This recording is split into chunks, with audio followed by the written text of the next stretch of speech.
8h08, ce lundi 14 janvier. Bienvenue si vous nous rejoignez. Vous venez d'entendre la petite musique des Invisibles. Bonjour Olivia. C'est pour une bonne et simple raison, c'est que ce matin, on va s'intéresser avec vous à la nouvelle halte pour femmes sans-abri depuis le 11 décembre 2018, donc de l'année dernière. Mais il y a quelques semaines seulement, un mois, voilà, l'hôtel de ville de Paris accueille un lieu de repos et d'hébergement pour ces fameuses femmes, ces invisibles, comme on dit, et comme l'a mis en lumière un film. Alors, c'est un lieu qui est géré par le SAMU social de Paris.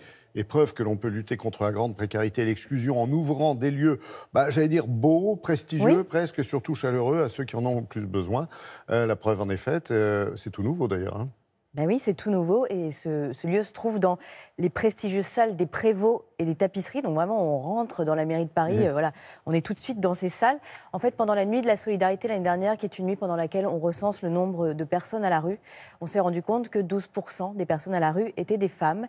Et que ces femmes, elles sont en danger, mais elles ne vont pas pour autant dans les lieux mixtes d'accueil parce qu'elles ne se sentent pas à l'aise. Voilà. Et donc, du coup, c'est elles qui, le plus souvent, se retrouvent sans solution d'accueil, d'hébergement. Elles vont ici retrouver la sécurité, la confiance, le repos. C'est vraiment un cocon. Une écoute un peu, peut-être aussi. Une écoute, elles vont être accompagnées, c'est-à-dire qu'elles vont pouvoir dormir là-bas. Il y a une salle qui a été aménagée en lieu de sommeil, en coin de nuit, avec 39 lits, des douches. Elles vont pouvoir se reposer, ça ouvre le soir, mais la journée, elles peuvent rester dans l'autre salle où il y a un accueil. Elles vont pouvoir manger, elles vont être suivies par des assistantes sociales, elles vont pouvoir se reposer, faire des ateliers. Elles sont vraiment prises en charge tout le temps. Elles sont là sur la base de 15 jours qui peuvent être prolongés. Il y a aussi des fauteuils pour celles qui arriveraient tard avec des maraudes. Voilà, 10 fauteuils pour se reposer. Il faut bien préciser que cette nouvelle halte, elle est réservée aux femmes qui sont orientées par les services sociaux ou le 115. Elles ne peuvent pas arriver comme ça. Voilà. Elles sont dirigées vers cet endroit. Évidemment, elles ne veulent pas toutes témoigner ni être vues. Il y en a une qui a accepté. On vous présente ce nouveau lieu.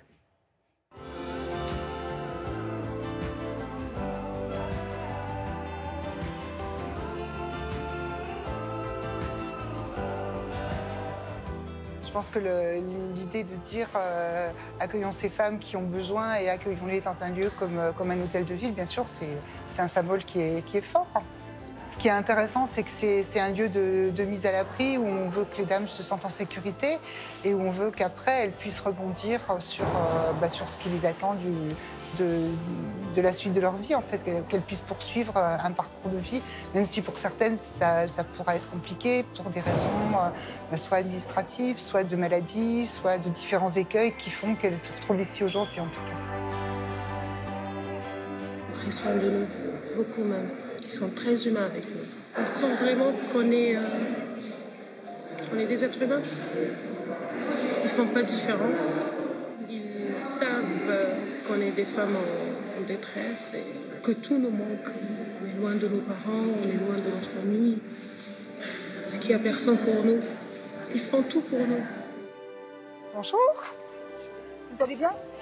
Ouais, bonne journée aujourd'hui. Très bonne. Les femmes qu'on accueille ont entre 18, 19 ans et 75 ans pour la plus âgée. Donc vous imaginez bien que les parcours de vie, ils sont très différents. C'est des parcours de rupture conjugale, des parcours d'émigration aussi pour la plupart.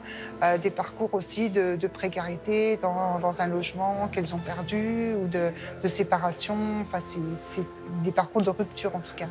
Je redis que c'est un mal pour un bien. On m'a fait virer d'une maison, je me suis retrouvée dans un château.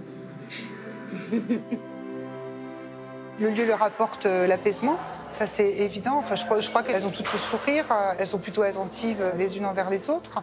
Après, je pense qu'il faut aussi que le lieu, ça soit juste un lieu de passage.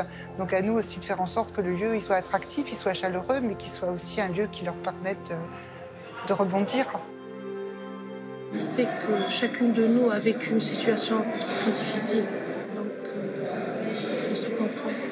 Je cherche du travail, je veux faire une formation, je veux travailler pour libérer ma place à une autre personne qui a besoin. Je ne suis pas égoïste. La vie n'a pas été facile avec moi. Mais les beaux jours arriveront.